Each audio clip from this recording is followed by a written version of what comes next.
What's going on, everybody? It's Mac here. It's Saturday, February 29th. This is my first garden update of the year.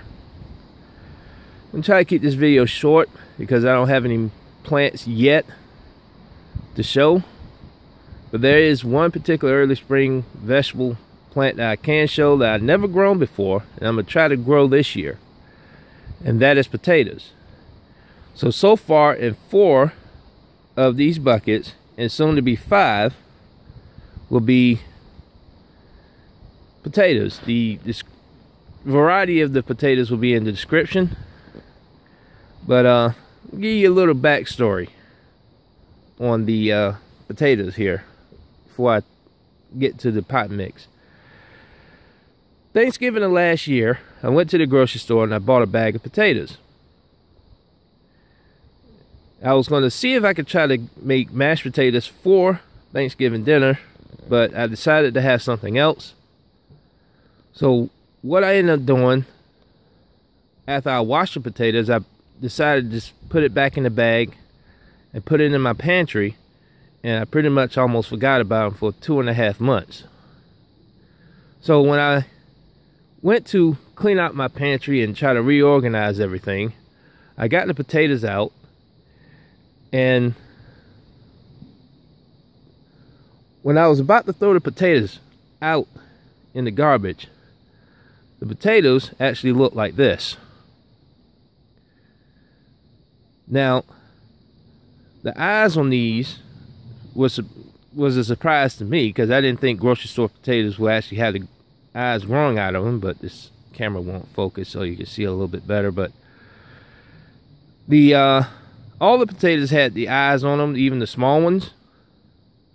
So I left them out in the sun for about, I would say about a week, and they started turning green. And I decided, let me see if I could try to grow some potatoes from these potatoes. So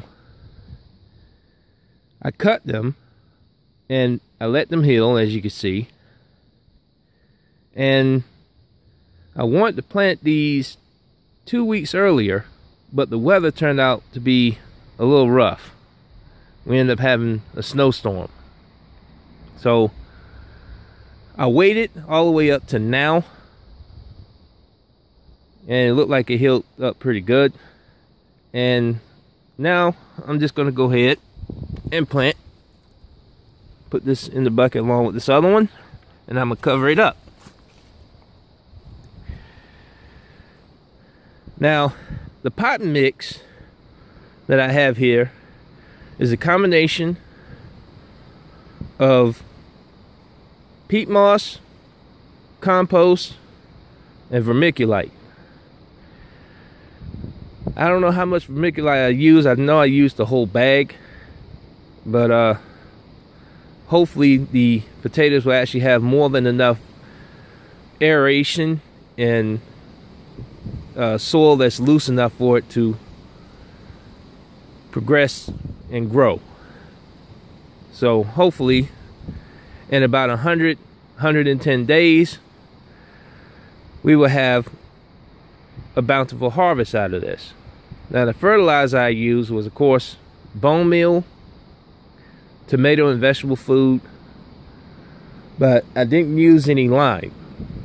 So if anybody knows if tomato requires lime, put it in the comment section below, and I'll probably go ahead and mix it in sometime later on next week. And hopefully some of the nurseries and big box stores will actually have more vegetables out next week, and hopefully I'll actually have something to show for the next garden update. So that's pretty much it for now. This is Mac, and I'm out.